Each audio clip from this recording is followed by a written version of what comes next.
Ya, kali ini kita akan membahas tentang yang lagi viral ya. Jadi beberapa media online mengabarkan bahwa BPS merilis rata-rata gaji penduduk Indonesia selama 1 tahun, yaitu sekitar 70 juta. Jadi banyak netizen yang berkomentar bahwa besar sekali dan sebagainya. Jadi jika 70 juta per tahun berarti per bulannya sekitar 6 juta. Padahal UMR atau upah minimum provinsi di Indonesia ya rata-rata mungkin ada yang 3 juta, ada yang 4 juta. Jadi pendapatan di masyarakat di Indonesia ya masih cukup rendah ya. Ya jadi dianggap bahwa data yang dirilis BPS itu terlalu tinggi gitu kan. Nah, pertanyaan adalah apakah betul BPS merilis rata-rata gaji penduduk Indonesia?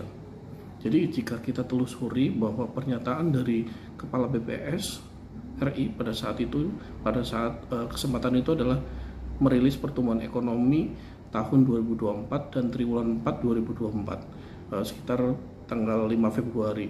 Nah, di situ yang dikatakan oleh Kepala BPS itu adalah angka PDRB per kapita, di mana PDRB per kapita kita Indonesia sekitar 70 juta per tahun.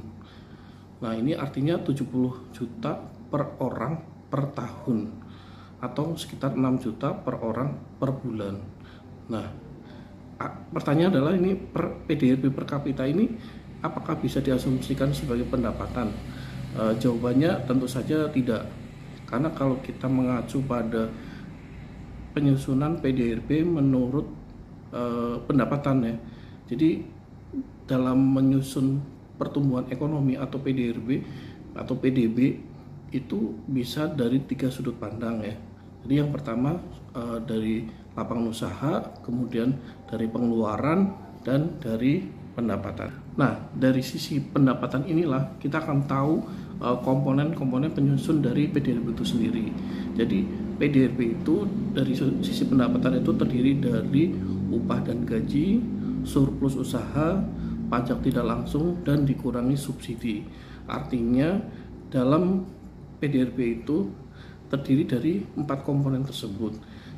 Jika kita mengklaim itu sebuah gaji, tentu saja jawabannya kurang tepat ya, karena upah dan gaji itu hanya sebagian dari komponen penyusun PDRB, dan persentasenya ya bisa sekitar 25% atau bahkan lebih kecil gitu kan. Saya kurang hafal, tapi kalau para ekonom atau mungkin pengamat atau media online dan sebagainya ingin mengetahui persentase dari upah dan gaji terhadap PDB, itu bisa dilihat dari tabel input output yang dirilis di BPS ya, bisa diunduh di website BPS.